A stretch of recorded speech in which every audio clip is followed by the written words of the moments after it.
2022 2022 ये नया साल है, ये नया मौसम है। परमेश्वर एक नया काम कर रहा है आपके जीवन में। अगर आप परमेश्वर की ओर नजर लगाकर रखोगे तो वो काम दिखाई देगा।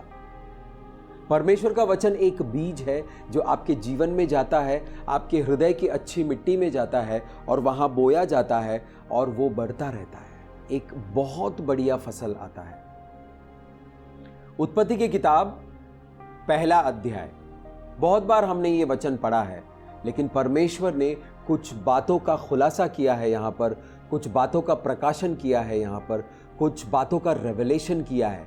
ये प्रकाशित होने वाली बातें, ये खुलासा करने वाली बातें अगर आप समझ जाएंगे तो ये वचन आपका हुआ।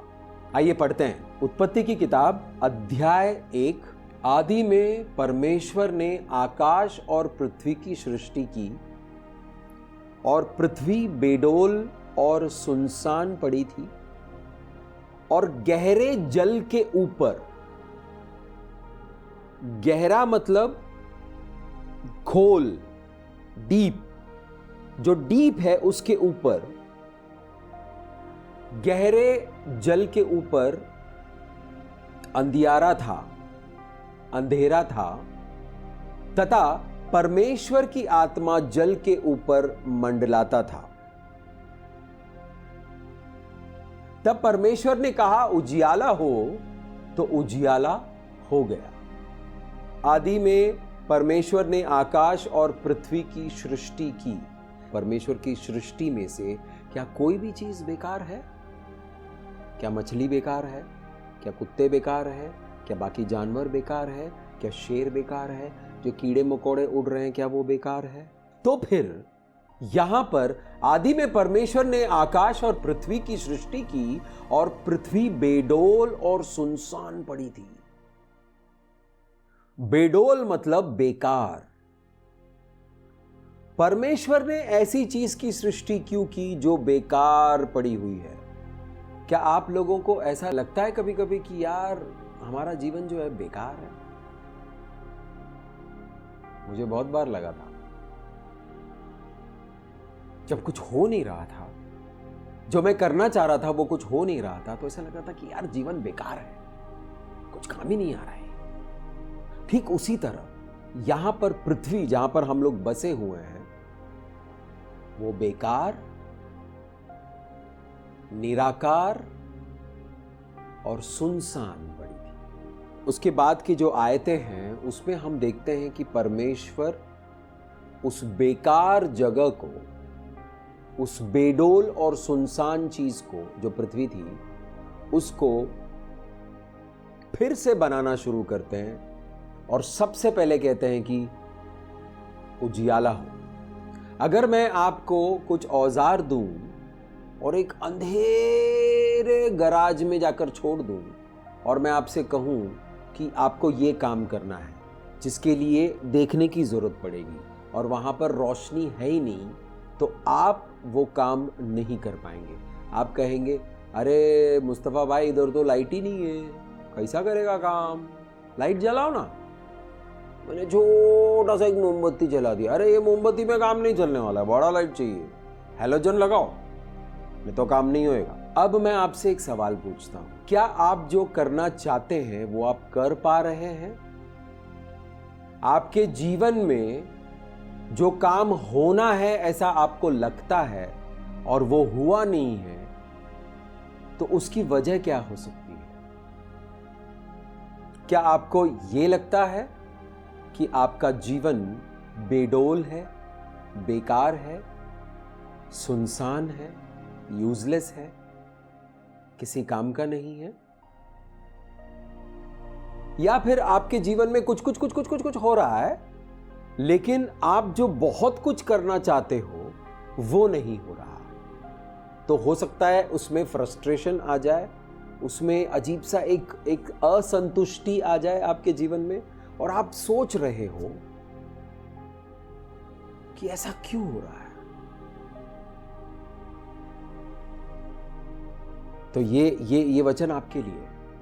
पृथ्वी बेडोल थी, सुनसान थी, अंधकार में थी, लेकिन थी। हमारा जीवन है, हम जिंदा हैं, एग्जिस्ट करते हैं, लेकिन बेकार है।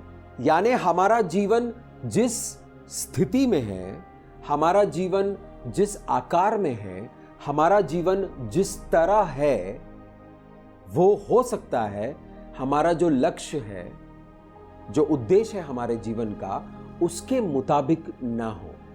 क्योंकि यहां पर एक ऐसा पृथ्वी देख रहे हैं हम जो बेकार है, जहां पर मुस्तफा जिंदा नहीं रह सकता है, जहां पर आप लोग जिंदा नहीं रह सकते हो।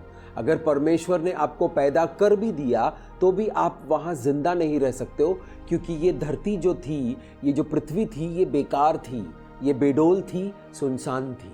उदाहरण के तौर पर मुझे एक कील जो है, एक नेल, एक कीला जो है, उसको लकड़े में ठोकना है, तो मुझे हथौड़े की जरूरत है। इमेजिन कीजिए, सोचिए कि घर में हथौड़ा नहीं है, या कहीं पर भी जहां पर आप कीला ठोकना चाहते हो वहां पर हथौड़ा नहीं है, सिर्फ थाली है।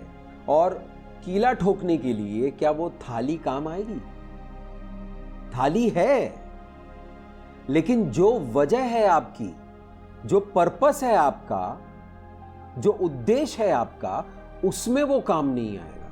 एक ही मटेरियल से बना हुआ है, वो भी लोहे का, ये भी लोहे का, वो भी स्टील, ये भी स्टील। हालेलुया। तो आपको वो कीला ठोकने के लिए एक हथौड़े की जरूरत पड़ेगी।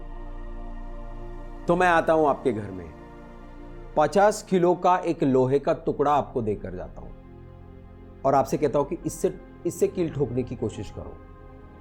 क्या आप उससे कर पाएंगे? नहीं कर पाएंगे, क्योंकि 50 किलो का लोहे का टुकड़ा लेकर आधा टाइम तो डांसिंग में ही निकल जाएगा। तो कीला तो इतना सा होता है, उसके ऊपर कैसे एम करके डालेंगे? उसके ऊपर अगर डाल भी दिया तो कीला टेढ़ा हो गया, अंदर नहीं गया। जो कीला है उसको ठोकने के लिए, उसको लकड़ी के अंदर गाड़ने के लिए मुझे एक बहुत ही तरीके का हथौड़ा चाहिए। कुछ हथौड़े आते हैं जो 10 किलो के होते हैं, जो पत्थर तोड़ने काम आता है, वो भी काम नहीं आएगा। तो मैं बाजार जाता हूं और मैं हार्डवेयर के दुकान में जाकर बोलता हूं, भैया मुझे कीला जो है वो लकड़े में ठोकना है, मुझे एक हथौड़ा दीजिए। तो उसने दे दिया। उसने 3-4 आइटम दिखाया, उसमें से जो मेरे लिए सही था, मेरे हाथों में जो सही बैठेगा, वो ले लिया मैंने। जब मुझे कीला ठोकना है तो ये हथौड़ा मेरे काम आ सकता है, क्योंकि इसको बहुत ही बेहतरीन तरीके से डिजाइन किया हुआ है। ना वो थाली काम आया, ना 50 किलो का जो लोहा है वो काम आया। वो तरीके से बनाया हुआ हथौड़ा जिसको डिजाइन किया गया है खास काम के लिए, उसका इस्तेमाल करके मैं बड़े आराम से 2-4 कीले आराम से ठोक देता हूं। अब घर में मेहमान आया है, थाली नहीं है, हथौड़ा है। तो हथौड़े में आप खाना परोस नहीं सकते हो। तो मेहमान को खाना खिलाने के लिए या खुद को भी खाना खाने के लिए हथौड़े का इस्तेमाल नहीं कर सकते। तो जो हमारा उद्देश्य है, उस हिसाब से सृष्टि किया हुआ, क्रिएटेड जो चीज है वही काम कर सकता है। जिसको डॉक्टर बनना है उसको इंजीनियरिंग कॉलेज भेज दिया, जिसको संगीतकार बनना है उसको मेडिसिन कॉलेज में भेज दिया। हालांकि उसको म्यूजिशियन बनना है, लेकिन वो मेडिकल कॉलेज में साइंस सीख रहा है, मेडिसिन सीख रहा है, दवाइयों के बारे में सीख रहा है, बीमारियों के बारे में सीख रहा है, मनुष्य के देह के बारे में सीख रहा है। और जिसको मेडिसिन करना था वो इंजीनियरिंग कॉलेज में यंत्र शंत्र, डायमीटर, सरकमफ्रेंस, वो सारी चीजें, इंजीनियरिंग वाली चीजें सीख रहा है। तो ये तालमेल नहीं बैठा हुआ है उनका। अगर आप अपने जीवन में आसपास देखिए तो बिल्कुल तालमेल नहीं है, कोई भी कुछ भी कर रहा है। फिर कहते हैं जीवन कामयाब नहीं हो रहा है, जो मैं करना चाहता हूं वो मैं कर नहीं पा रहा, क्योंकि आपकी डिजाइनिंग उस तरह नहीं हुई, आपको उस तरह से रिफॉर्म नहीं किया गया है, आपको उस तरह से फिर से बनाया नहीं गया है। परमेश्वर का वचन कहता है, भजन संहिता 139 13वां वाक्य पढ़ेंगे, मेरे मन का स्वामी तो तू है, तूने मुझे माता के गर्भ में रचा। परमेश्वर ने आपको आपके मम्मी के गर्भ में रचा।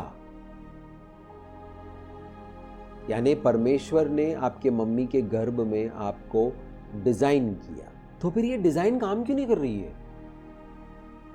हालेलुया।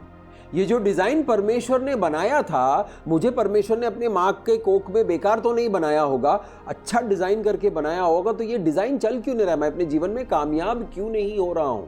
परमेश्वर का डिजाइन किया हुआ मैं जब दुनिया में आया तो दुनिया वालों ने उसकी डिजाइन की बैंड बजा दी।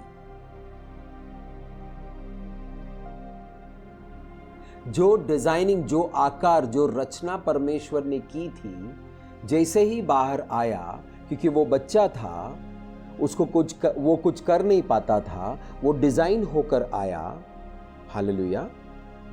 तो उस डिजाइन को लोगों ने अपनी क्रूरता से, अपनी नासमझी से, अपनी पापों की वजह से उसकी डिजाइनिंग चेंज कर दी।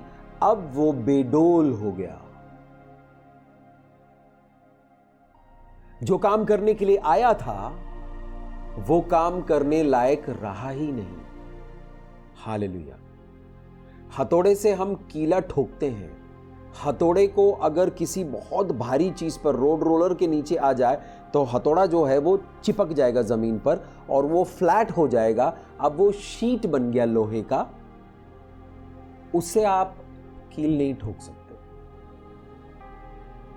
थाली में अगर 15 छेद हो, छोड़ो एक छेद हो, तो आप उसमें खाना नहीं खिला सकते। आपके चाय के कप में अगर एक छेद है तो उसमें आप चाय नहीं भर सकते हो। तो कैसे हमारा जीवन उस तरह चलेगा जिस तरह परमेश्वर चाहते हैं कि चले, क्योंकि हमारे जीवन का तो नाश कर दिया। बच्चा 5 साल, 6 साल, 10 साल होने तक उसके डिजाइनिंग की ऐसी वाट लगाते हैं कि उसकी डिजाइन काम करना बंद कर देता है। कौन करता है ये? घर के लोग, आसपास के लोग, टेलीविजन की बातें, लोगों के मुंह से निकलने वाली गालियां, बीवी को मारने वाला पति, पति को मारने वाला बीवी, दोनों एक दूसरे को गाली गलौज करने वाले लोग ये नहीं जानते कि वो जो डिजाइन परमेश्वर ने उस मां के कोख में करके उसको, बच्चे को बाहर निकाला है, उसका डिजाइन खराब कर दिया। मनुष्य के पापों का असर अभी आजकल कोख में भी दिखाई देता है।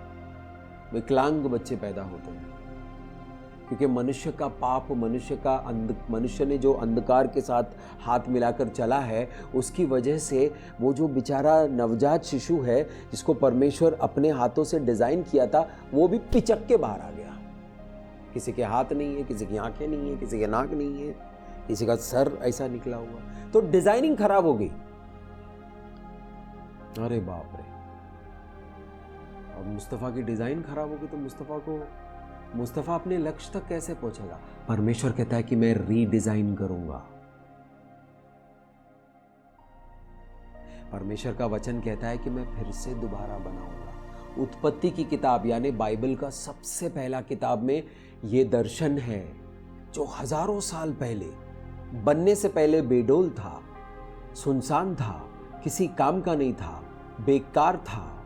उसको परमेश्वर ने फिर से काम में लाया और उसको रिफॉर्म कर दिया, फिर से उसकी रचना की, फिर से उसको बनाया, और वो पृथ्वी अब तक चल रही है।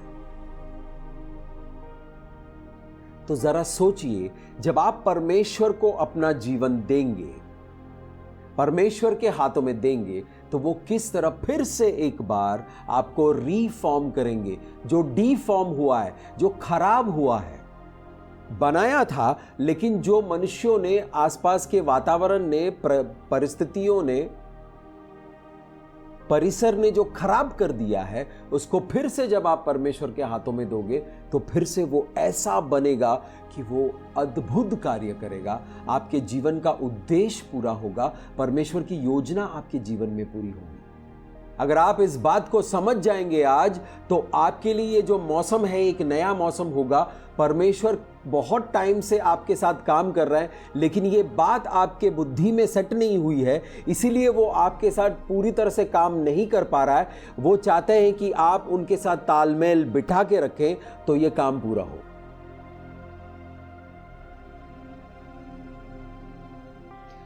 जो डिजाइन परमेश्वर ने बनाया था वो दुनिया में आने के बाद उस डिजाइन को खराब कर दिया गया, उस डिजाइन को कुचला गया, तोड़ा गया, फोड़ा गया। अब उसको रीडिजाइन कर रहे हैं परमेश्वर, फिर से एक बार नया डिजाइन बना रहे हैं। लेकिन अब ये जो बंदा है या बंदी है, जो इंसान है, वो समझ नहीं पा रहा है कि परमेश्वर कर क्या रहा है, इसलिए परमेश्वर और उसके बीच में तालमेल सेट नहीं हो रहा है। लेकिन अगर तालमेल सेट हो जाएगा तो जो काम को 10 साल लगेंगे तालमेल सेट नहीं होने की वजह से, तालमेल सेट होने के बाद वो काम 2 साल में पूरा हो जाएगा। आदम की जब सृष्टि की गई थी तो वहां पर कैसे किया, उन्होंने मिट्टी का पुतला बनाया, डिजाइन किया, और उस मिट्टी के पुतले में फूंक दी, जीवन फूंक दिया। वो फूंक अभी भी चल रही है। दुनिया की बीमारियां इस फूंक को रोकने की कोशिश कर रहे हैं, वो रुकेगा नहीं। अगर आप परमेश्वर के साथ हो तो ये जो फूका हुआ है हजारों साल पहले, ये चलता रहेगा। अगर आपको आपके जीवन को बदलने के लिए आपको ज्यादा किसी चीज की जरूरत नहीं है, परमेश्वर की फिर से एक बार फूंक की जरूरत है। एक बार प्रभु फिर से एक बार फूंक दो, फिर से उस पवित्र आत्मा को मेरे अंदर भर दो। ये सृष्टि को रीडिजाइन करने वाली आत्मा है, इस आत्मा से भर दो पिता परमेश्वर, भर दो। फिर से एक बार ऐसी प्रार्थना कीजिए, हाथों को उठाकर बोले, पर प्रभु मैं अपने जीवन को तेरे हाथों में सौंपता हूं। तो वो क्या करेंगे, आपको रीफॉर्म करेंगे, आपको रीडिजाइन करेंगे। जो आकार बिगड़ा हुआ था उसको फिर से दुरुस्त करके एक सही आकार देंगे। किस तरह का आकार देंगे, जिस तरह का आपका मकसद होगा, जिस तरह का आपका जीवन का उद्देश्य होगा, उस आकार में फिर से एक बार आपको बनाया जाएगा, आपको फिर से एक बार रचा जाएगा। परमेश्वर क्या करते हैं, आपको रिफॉर्म कर रहे हैं, आपको बनाए जा रहे हैं, आपका डिजाइन बदलते जा रहा है, बदलते जा रहा है, बदलते जा रहा है। मौसम बदला, आपका डिजाइन बदलेगा, मौसम बदला, आपका डिजाइन बदलेगा। पुराने मौसम के हिसाब से जो डिजाइन चल रहा था वो डिजाइन अभी काम नहीं करेगा, तो पुराना डिजाइन बदलकर नए डिजाइन में आना है। परमेश्वर मेरे जीवन को ले लो, फिर से एक बार रीडिजाइन कर दो, ताकि मैं इस नए मौसम के लिए कंपैटिबल हो जाऊं, ताकि इस नए मौसम के मुताबिक मैं ढल जाऊं। एक आदमी घूसे और लातों से मार रहा है, उसके सामने आप बुलेट प्रूफ जैकेट पहन के कोई फायदा नहीं, आपको हाथ चलाने पड़ेंगे, उसके हाथों और लातों को रोकना पड़ेगा, वहां से भाग जाना पड़ेगा, या तो लड़ना पड़ेगा या भाग जाना पड़ेगा। लेकिन अगर आपके खिलाफ आने वाला दुश्मन गोली चला रहा है तो आपका बुलेट प्रूफ काम आएगा, क्योंकि गोली दाग नहीं सकती है उसके अंदर से। घूसे और लातों का सीजन अलग था, मौसम अलग था, गोली बारूद का मौसम अलग है, और आज वायरस का जमाना है, तो परमेश्वर ने सेटिंग चेंज कर दिया है। हाँ, परमेश्वर ने सेटिंग चेंज कर दिया है और हम लोग पुराने सेटिंग में ही चल रहे हैं। परमेश्वर कहता है कि नए सेटिंग में आ जाओ, नए सेटिंग में आ जाओ, फिर से एक बार मुझे बनाने दो, ताकि आने वाले समय में तुम लोग मस्त रहोगे, कामयाब होकर कामयाबी में चलोगे। उद्देश्य क्या है? उद्देश्य के मुताबिक बनना है, लक्ष्य के मुताबिक तैयार होना है। जब हमको पानी गर्म करना होता है तो हम प्लास्टिक का बॉटल गैस के ऊपर नहीं रखते हैं, लेकिन जब हम बाहर जाते हैं, ट्रैवल करते हैं, तो हमें पानी का बॉटल चाहिए होता है। बहुत शुद्ध पानी है, लेकिन ले जाने के लिए बॉटल नहीं है, कोई फायदा नहीं। परमेश्वर का आशीष है, अनुग्रह है, लेकिन ये जो बर्तन है इसमें 10,000 छेद हैं, तो जैसे ही परमेश्वर का अभिषेक आता है उस छेद में से बाहर निकल जाता है, टोई। अब बर्तन खाली। अब क्या कर रहे हैं? चल रहा हूं, कुछ हो नहीं रहा है। क्यों नहीं हो रहा है? क्योंकि छेद बने हुए हैं, बर्तन खराब है। लक्ष्य क्या है? मालूम नहीं। परमेश्वर क्या करना चाहता है आपके जीवन के साथ? मालूम नहीं भाई साहब। जब हमें पता ही नहीं है लक्ष्य कैसा है, तो हमारा आकार कैसे बनेगा, हमारा डिजाइन कैसे बनेगा? जिस काम के लिए हम पैदा हुए हैं उस काम के मुताबिक अगर हमारी डिजाइनिंग नहीं हुई है तो हमारा तालमेल नहीं बैठा है, लक्ष्य और डिजाइनिंग के बीच में गैप है, जो लक्ष्य है उसके मुताबिक डिजाइन नहीं है, बेकार है ये, तो ये बेडोल है।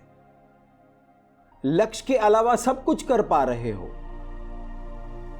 तो आप जिंदा हो, लेकिन जिंदगी नहीं है। तो आपका जो भी मटेरियल है वो सब वेस्ट हो रहा है। कुछ इधर वेस्ट हो रहा है, कुछ उधर गप्पे मारने में चला गया, कुछ उधर नेटफ्लिक्स देखने में चला गया, कुछ उधर रिलेशनशिप बनाने में चला गया, कुछ इधर टाइम पास करने में चला गया, कुछ उधर बातें करने में चला गया, कुछ इधर गया, कुछ उधर गया। जो लक्ष्य है वो पता नहीं किधर गया। और अंत में निराश बैठे हो, पता नहीं यार जीवन का क्या हुआ, पता नहीं क्यों हुआ, हम तो है वहीं चले गए।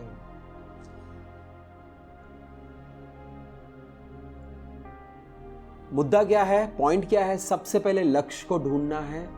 लक्ष्य ढूंढना है, परमेश्वर आप मेरे जीवन के साथ क्या कर रहे हो। पड़ोसी को देखोगे, अड़ोसी को देखोगे, इसको देखोगे, उसको देखोगे, उसको देखोगे, इसको देखोगे, आपको आपका लक्ष्य नहीं मिलेगा। लेकिन अगर आपका ध्यान जो है वो परमेश्वर पर केंद्रित है, जिसने आपकी रचना की थी उनके ऊपर केंद्रित है, तो उनको मालूम है कि ये जो डिजाइन खराब हुआ है इसको दोबारा कैसे दुरुस्त किया जाए, ये हो सकता है।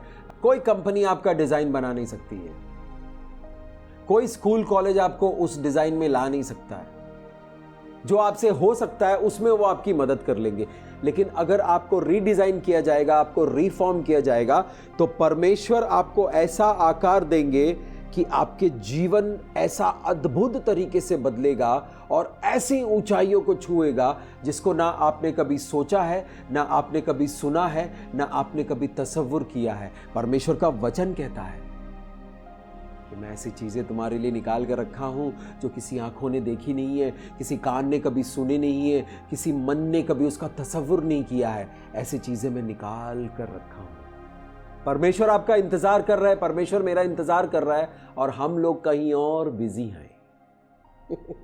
परमेश्वर हम आते हैं, हम तनिक यहां बिजी है, यहां का काम निपट जाए फिर वहां का काम शुरू होगा, वहां का काम निपट जाए फिर वहां का काम शुरू होगा, वहां का निपट जाए, वहां का निपट जाए, वहां का निपट जाए। भैया आपकी जिंदगी निपट गई। लक्ष्य, फोकस, प्रभु मेरे जीवन का क्या आकार है, मैं इस वक्त कौन से डिजाइन में हूं, अच्छा डिजाइन में हूं या बुरा डिजाइन में हूं, वही नहीं पता। क्योंकि काम क्या करना है, लक्ष्य क्या है वो नहीं पता। मैं कौन हूं मुझे नहीं पता।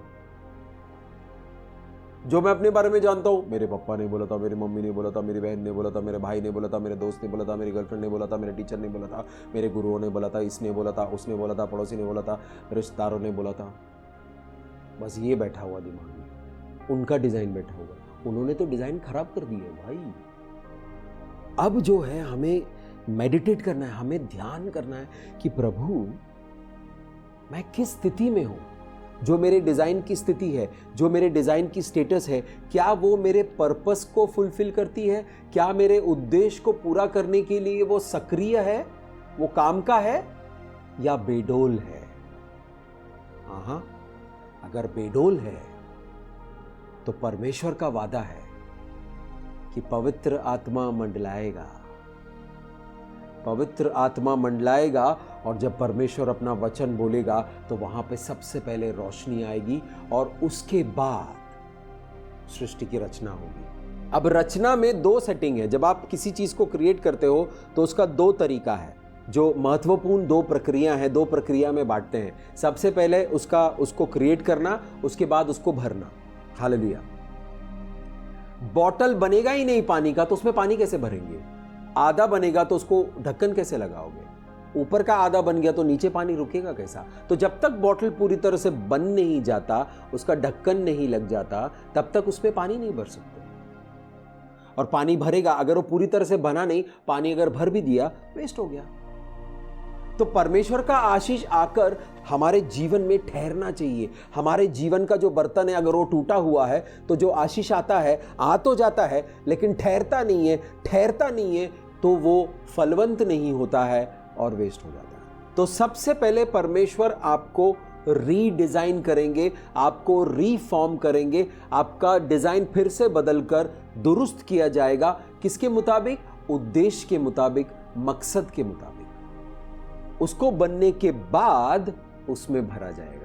परमेश्वर से कहिए रीडिजाइन करें। जो अपने जीवन को रीडिजाइन करना चाहता है, जिनको यह पता चल गया कि मेरा डिजाइन खराब हो गया था, यह पता चलना भी बहुत बड़ी बात है।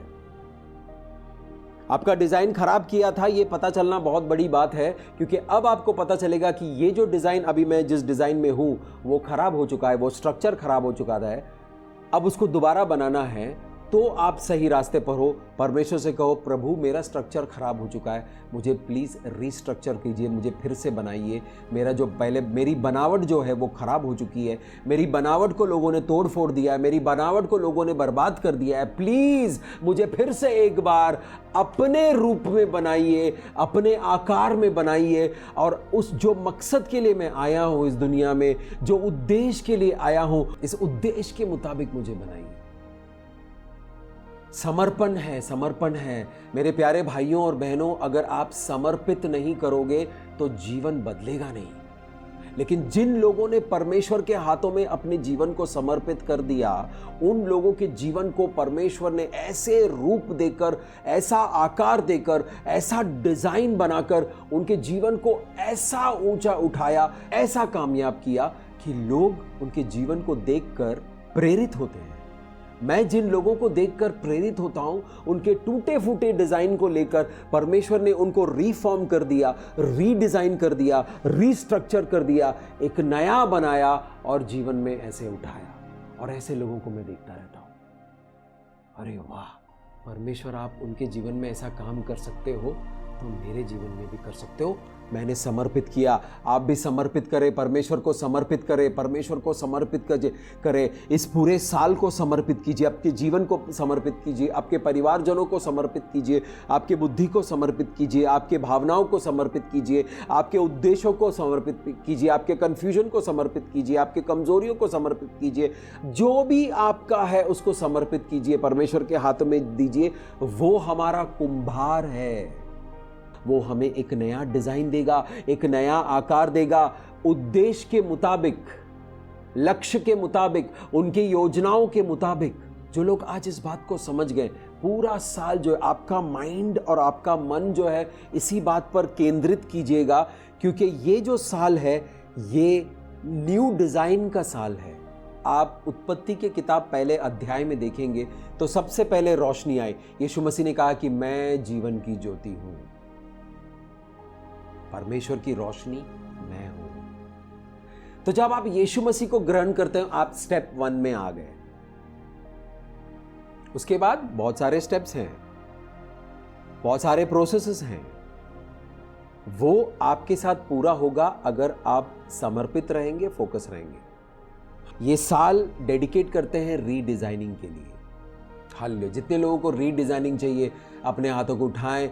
इस वचन में जो अभिषेक है, वो अभिषेक आपके लोगों के ऊपर आए। पिता परमेश्वर, दोनों हाथों को उठाइए, दोनों हाथों को उठाकर वो अभिषेक को, जो आपके जीवन में टूटा फूटा पड़ा हुआ है, आपका शरीर कमजोर है, आपका शरीर में कोई चीज, यंत्र काम नहीं कर रहा है, परमेश्वर इस वक्त आपको छू रहे हैं और आपके शरीर को दुरुस्त कर रहे हैं। आपके मन में, आपकी भावनाओं में कुछ टूटा फूटा पड़ा हुआ है, रीडिजाइनिंग की जरूरत है। परमेश्वर आपकी भावनाओं को, आपके इमोशंस को, आपके थॉट प्रोसेस को रीडिजाइन कर रहा है। आपके विश्वास की प्रक्रिया में, आपके बिलीफ सिस्टम में, अगर बिलीफ सिस्टम टूटा फूटा पड़ा हुआ है, आप विश्वास नहीं कर पा रहे हो, विश्वास आता है, फिर डाउट आता है, फिर विश्वास आता है, फिर डाउट आता है, फिर विश्वास आता है, परमेश्वर की आत्मा आपको एक पुख्ता विश्वास दे रहे हैं, एक ऐसा विश्वास दे रहे हैं जो कभी हिलेगा नहीं, जो मजबूती के साथ आपके साथ खड़ा रहेगा और आपके जीवन को कामयाब करेगा। परमेश्वर का आशीष है। लीजिए, लीजिए, लीजिए, लीजिए। आपको अभिषेक कर रहे हैं परमेश्वर। इस वचन में एक अभिषेक है, एक एनॉइंटिंग है। इसको रिसीव करें, इसको रिसीव करें। Hallelujah, hallelujah. परमेश्वर आपके फाइनेंसेस को रीडिजाइन कर रहे हैं। परमेश्वर आपकी आर्थिक स्थितियों को रीडिजाइन कर रहे हैं। आप फाइनेंशियली बड़े स्ट्रांग होंगे, आपकी आर्थिक स्थितियां बदल जाएगी, आपकी आर्थिक स्थितियां बहुत स्ट्रांग रहेगी। धन्यवाद करते हैं पिता परमेश्वर। विचारों को रीडिजाइन करे पिता परमेश्वर, यीशु मसीह के सामर्थी नाम से। विचारों को रीडिजाइन करे पिता परमेश्वर, विश्वास को रीडिजाइन करे पिता परमेश्वर, समझदारियों को रीडिजाइन करे पिता परमेश्वर, भावनाओं को रीडिजाइन करे पिता परमेश्वर, परिवारों को रीडिजाइन करे पिता परमेश्वर, परिस्थितियों को रीडिजाइन करे पिता परमेश्वर, बिजनेसेस को रीडिजाइन करे पिता परमेश्वर। Hallelujah, hallelujah, hallelujah, hallelujah. जो अंधकार की शक्तियां हमारे खिलाफ आते हैं वो भी एक डिजाइन लेकर आते हैं। पिता परमेश्वर इस वक्त पवित्र आत्मा का सामर्थ्य के जरिए उस डिजाइन को कंप्लीटली डिस्ट्रॉय करिए यीशु मसीह के पवित्र नाम से, और हमारे जीवन का जो अच्छा डिजाइन है उसको उसमें पावर दीजिए, उसको बनाइए प्रभु। हम समर्पित करते हैं अपने आप को, हम अपने आप को समर्पित करते हैं। समर्पित कीजिए, समर्पित कीजिए। सभी लोग हाथों को उठाएं, सभी लोग हाथों को उठाएं। ये एक ऐसा वचन है जो इस साल आपके जीवन में लगातार काम करेगा। आप समर्पित करें और इस वचन को जज्ब करें, और परमेश्वर आपको आशीष कर रहे हैं। हालेलुया, धन्यवाद करते हैं प्रभु। आप आकार देने वाले प्रभु हैं। समुंदर का अपना आकार है, नदी का अपना आकार है, पहाड़ों का अपना आकार है, पेड़ पौधे पंछी जानवरों का अपना आकार है, सूरज का अपना आकार है, चंद्रमा का अपना आकार है, तारों का अपना आकार है। प्रभु आप आकार देने वाले परमेश्वर हो, हमारे जीवन को एक नया आकार दीजिए। धन्यवाद करते हैं इस अद्भुत दिन, एक नए मौसम, एक नए साल में प्रभु आपने अपने वचन से हमें छुआ है, हमें अभिषेक किया है, हमें आशीष किया है, हमें अनुग्रह दिया है, हमें दया दिखाई है, हमारे पापों को, हमारे गुनाहों को धोकर शुद्ध किया है। प्रभु उसके लिए हम धन्यवाद करते हैं पिता परमेश्वर।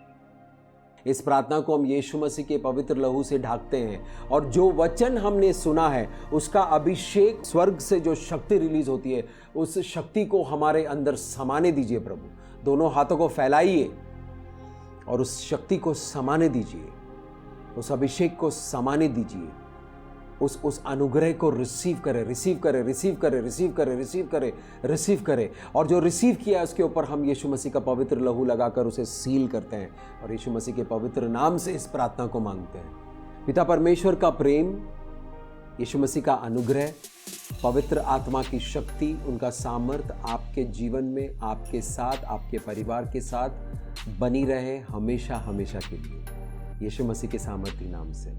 आमीन।